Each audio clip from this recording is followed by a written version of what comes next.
Oui. Justement, tu parlais des femmes, Magali. Est-ce que tu sais si les chiffres du burn-out, justement, ça concerne davantage les hommes ou les femmes, ou est-ce que c'est pareil est-ce que tu as une idée de ça? C'est principalement les femmes. Principalement les femmes, justement, de 35 à 55 ans, qui sont touchées par le burn-out. Souvent des femmes qui ont des postes quand même à responsabilité, qui vont être aussi entrepreneuses, voilà, qui ont quand même des responsabilités. Mais ça peut toucher tout le monde. Mais là, vraiment, les personnes les plus touchées par le burn-out, ce sont les femmes de 35 à 55 ans.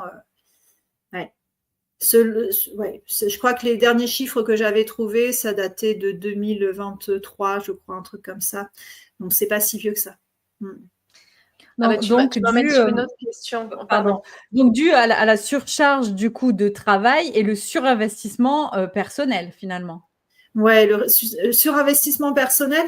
Et puis, ce qui est important aussi de noter, c'est que même si dans notre société, la condition de la femme a énormément évolué, eh bien, malgré tout, les femmes gardent toujours un certain poids par rapport à tout ce qui va être tâches à la maison. Alors, les hommes sont de plus en plus présents, hein, et heureusement,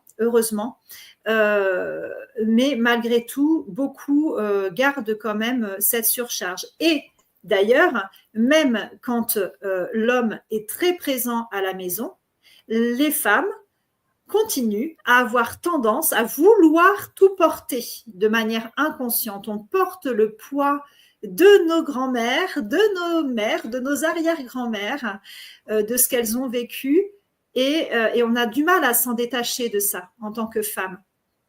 Et donc là, il est grand temps, mesdames, qu'on se détache de ça et d'arrêter de dire « mon mari m'aide à la maison ». Non, le mari, il n'aide pas à la maison. Il participe comme toi, en fait. C'est normal qu'il participe. C'est tout à fait logique. Donc, il n'aide pas. Il participe au même titre que tout le monde. Comme les enfants, d'ailleurs. Voilà. Juste, excusez-moi, ma petite parenthèse. Ma petite parenthèse. Non, mais c'est très intéressant justement de voir que quand même, il y a une posture sacrificielle un petit peu dans les personnes qui vont être confrontées au burn-out, que ça concerne plus les femmes. Et la question que je voulais te poser, c'était aussi par rapport, tu disais, les derniers chiffres que tu as regardés, c'était aux alentours de 2023. Est-ce qu'il y a eu une période, c'est-à-dire, est-ce que c'est quelque chose d'assez nouveau, récent, le burn-out? Est-ce que finalement ça date du Moyen-Âge, ou est-ce que ça correspond vraiment à notre société moderne? Et dans ma question, il y avait aussi un rapport avant 2020, après 2020. Est-ce qu'il y a eu des changements dans le domaine professionnel, dans le domaine du burn-out, en lien à cette période un peu qu'on a vécue et qui a quand même semé le trouble dans nos vies? Est-ce que tu pourrais dire qu'il y a une ligne de temps aussi en lien au burn-out?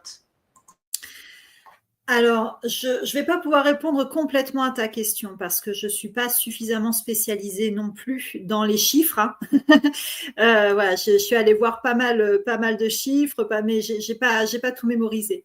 Mais en tout cas, une chose est sûre, c'est que cette période 2020-2021 a été très productive par rapport au burn-out. Voilà.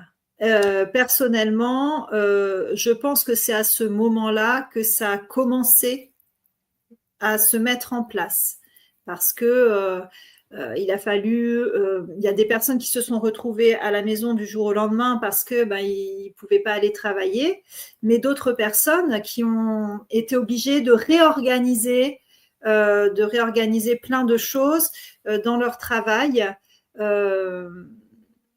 Et voilà, il y a eu énormément de travail supplémentaire, de réorganisation. Et quand on est perfectionniste, devoir tout réorganiser, on veut que ce soit nickel. Et donc, donc voilà, ça peut entraîner quand même des problématiques.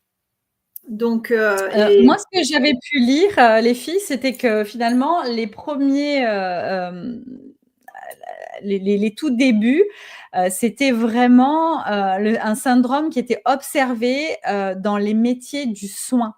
Donc, notamment le médical, aussi tout ce qui était en contact avec toutes les personnes qui étaient en contact avec l'humain. Donc là, ça a été les premiers syndromes de burn-out avaient été détectés dans ces milieux-là. Ouais. Oui. Et ouais. Et j'ai un truc qui est venu et qui est reparti. Bon, c'est pas grave. Ouais. Moi, c'est marrant parce que cette image que j'avais du burn-out, c'était plutôt justement le chef. Je voyais plus un homme, chef d'entreprise, en costard-cravate, qui a tellement consacré sa vie à son entreprise et tout, qu'à un moment donné, il arrive à un trop-plein. Moi, quand on me dit burn-out, j'avais plus cette image-là, tu vois, que le soignant et que la femme. Donc, c'est marrant parce qu'on a des stéréotypes aussi.